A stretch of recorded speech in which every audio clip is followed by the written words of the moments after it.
कनक अच्छे से बैठती है, अच्छी से बोल गणेश जी की जय। ओम गम गणपतये नमः। आज है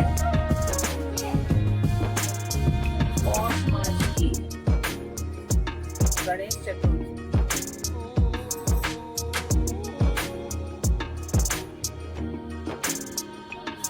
और कृष्ण गणेश चतुर्थी की कथा, राक्षस राज रावण की कथा। कथा पढ़ने से पहले 14 दाने नींबू के चावल की रोटियां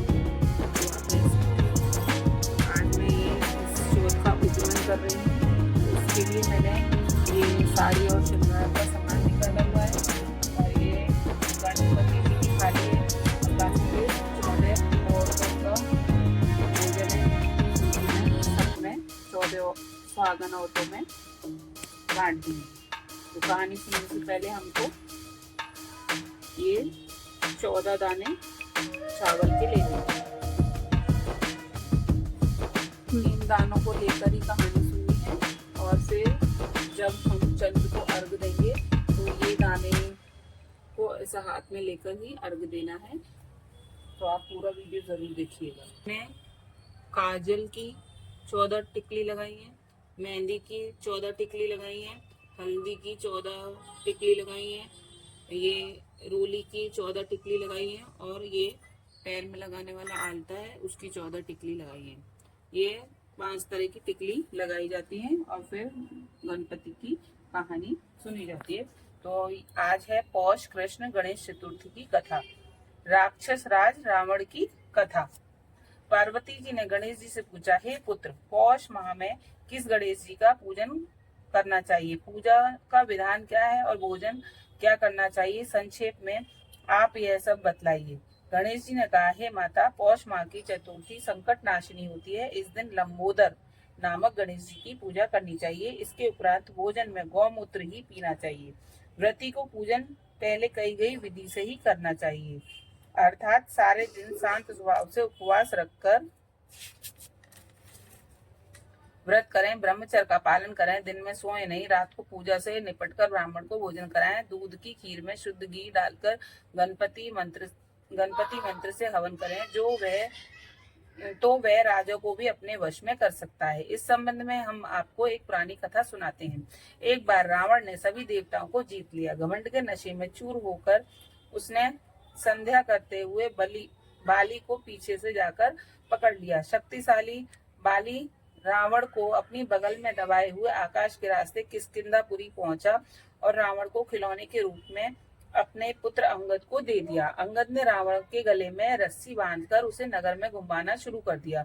संसार को जीतने वाले रावण की यह दशा देखकर समस्त नगर में रहने वाले उस पर हंसने लगे। वे कहने लगे, अरे जरा देखो तो सही, यह विश्व विजेता रावण आज राजकुमार अंगद द्वारा सड़कों पर घुमाया जा रहा है। नगर वासियों की बातें सुनकर रावण शर्मिंदा होकर लंबे लंबे सांस लेने लगा। उसका घमंड चूर चूर हो गया। उसने अपने नाना पुलत्स्य मुनि को याद किया। अपने नाती की दीन पुकार सुनकर मुनि को अचंभा हुआ कि उसके नाती की ऐसी दशा क्यों हुई। अधिक गर्व करने से देव, दानव, मनुष्य आदि सभी का नाश जरूर होता है। रावण के पास आकर मुनि ने पूछा कि तुमने मुझे क्यों याद किया है। रावण ने कहा, हे नाना जी, देवताओं को जीतने के कारण घमंड करने से मेरी यह दुर्गति हुई है। मैंने पूजा करते हुए एक वानर राज को देखा। पश्चिमी महासागर के किनारे पर मैंने उसे पीछे से पकड़ने की कोशिश की, परंतु मैं ही उसके हाथों पकड़ा गया। उसने मुझे यहाँ लाकर मेरे गले में रस्सी बांधकर अपनी लड़के को खेलने के लिए दे दिया। इस दुर्दशा को देखकर नगरवासी मेरी हंसी उड़ाते हैं। हे देव, इसी चिंता में मैं दुखी रहता हूँ। रस्सी में बंधे रहने से मैं कमजोर हो गया हूँ। हे स्वामी, अब मुझे क्या करना चाहिए? मेरे समान आपके कुल में कोई अन्य कुल को कलंकित करने वाला नहीं है। अब आप ही मुझे बचा सकते हैं। पुलत्स्य ऋषि ने कहा, हे रावण, डरने वाली कोई बात नहीं है, मैं तुम्हें उससे छुटकारा दिला दूंगा। बाली देवराज इंद्र के वीर से पैदा हुआ है और तुमसे अधिक शक्तिशाली है। यह राजा दशरथ के पुत्र श्री राम जी के हाथों से मारा जाएगा। हे दैत्यराज, यदि तुम बाली के बंधन से छुटकारा चाहते हो तो मेरा कहा मानकर संकट नाशक गणेश जी का व्रत करो। पुराने समय में वृतासुर की हत्या के पश्चाताप हेतु इंद्र ने इस व्रत को किया था, इसलिए तुम भी इसी संकट नाशक व्रत को करो, बहुत जल्दी ही तुम्हारा संकट दूर हो जाएगा। ऐसा आदेश देकर पुलत्सु ऋषि वन में प्रस्थान कर गए। तत्पश्चात रावण ने इस व्रत को किया। हे देवी, इस व्रत के करने से रावण उसी समय बंधन मुक्त हो गया तथा सुख से अपना राज्य करने लगा। श्री कृष्ण युधिष्ठिर से कहते हैं कि हे धर्मराज, आप भी इस व्रत को करें। इसके प्रभाव से आप युद्ध में समस्त शत्रुओं को मारकर अपने सुंदर राज्य को प्राप्त करेंगे। कृष्ण जी के कथनानुसार युधिष्ठिर ने पौष कृष्ण चतुर्थी का व्रत विधि सहित किया और अपने राज्य को दोबारा प्राप्त किया। बोल गणेश जी महाराज की जय। तो ऐसे ये पौष मास की कथा थी, ये संपूर्ण हुई। अब इस चावल के दाने में यहाँ रख दूंगी, जब मैं जल अर्पित करने जाऊंगी तब ये चावल के दाने मिलेंगे।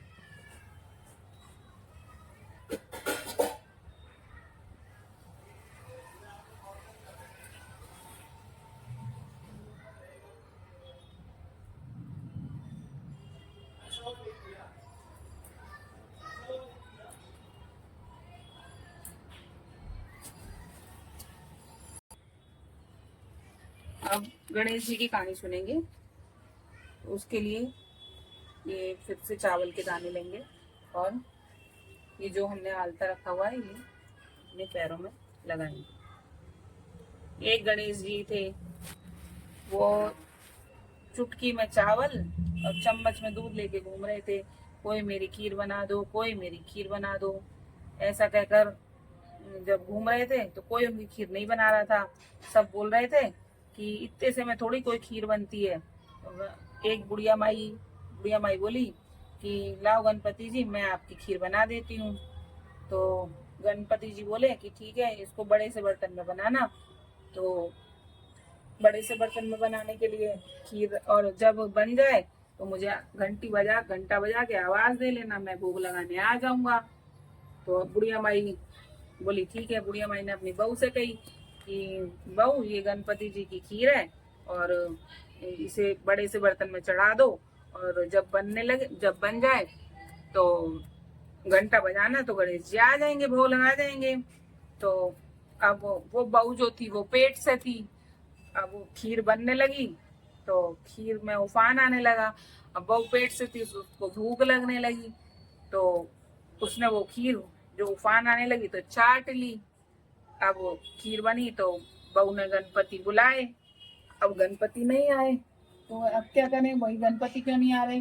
तो बुढ़िया ने बुलाए कि भैया गणपति जी क्यों नहीं आ रहे, खीर तो बन गई। तो गणपति जी आए, बोले तेरी तो बहू ने पहले ही भोग लगा लो, अब मैं काय को भोग लगाऊं। तो अब क्या करें। तो अब ऐसा कर कि भंडारो कर दे अब खीर को। ठीक है, तो भंडारे कर दिया। अब एक गांव खा गया, 2 गांव खा गए, ऐसे करके 7 गांव नौत दिए, फिर भी वो खीर खत्म नहीं हुए। अब क्या करें गणेश जी महाराज। बोले ऐसा करो कि अब जो बची है खीर वो लेकर चारों कोनों में एक एक कलशों में गाड़ दो। तो वो खीर चारों कोनों में, अपने घर के कोनों में गाड़ दी, एक एक कलशों में। अब गणपति जी चले गए। अब वो बुढ़िया माई के 2 दिन बाद बेटा आए, तो वो बेटा जहाँ जहाँ से आए में तहाँ तहाँ बुढ़िया की बड़ाई हो गए कि वाह, बुढ़िया ने तो बड़ो भंडारो करो, खीर को भंडारो करो। अब बेटा आए तो बोले मैया, हमने तो सुनी तेने बड़े भंडारे करे हैं, हमारे लिए कछु प्रसाद बचो तो हमें उधर दे। तो बुढ़िया माई बोली, उसके 4 बेटे थे, बुढ़िया माई बोली जाओ अपने अपने एक एक कोने खोद लो और ले लो। कोने खोद के तुम्हारे सबके एक एक कलसा गाड़े हुए हैं। तो अब उन्होंने एक एक कोने खोदे। जब उसके बेटे ने बुढ़िया माई के ने, तो उसमें से कलसा निकला, तो उसमें तो हीरा जवाहरात पन्ना सरफी सोने चांदी इतना इतना धन निकला कि बुढ़िया माई संभालते संभालते भी वो हो जाए। तो ऐसे जैसे उस बुढ़िया माई पे कृपा करी, वैसे सब पर कृपा करना। जय। जय गणेश देवा माता जकी पार्वती पिता महादेवा एकदंत दयावंत चारु भुजाधारी मस्तक सिंदूर सोहे मूसे की सवारी लड्डून को भोग लगे संत करे सेवा जय गणेश जय गणेश जय गणेश देवा अंधन को आंख देत कोढ़िन को काया भांजन को पुत्र देत निर्धन को माया हार चढ़े फूल चढ़े और चढ़े मेवा माता जकी पार्वती पिता महादेवा दीनन की लाज राखो शंभु सुतवारी कामना को पूरा करो जग बलिहारी सूर्य शाम शरण आए सबल की जय सेवा जय गणेश जय गणेश जय गणेश देवा त्वमेव माता पिता त्वमेव विद्याधरं त्वमेव सर्वं मम देव देवा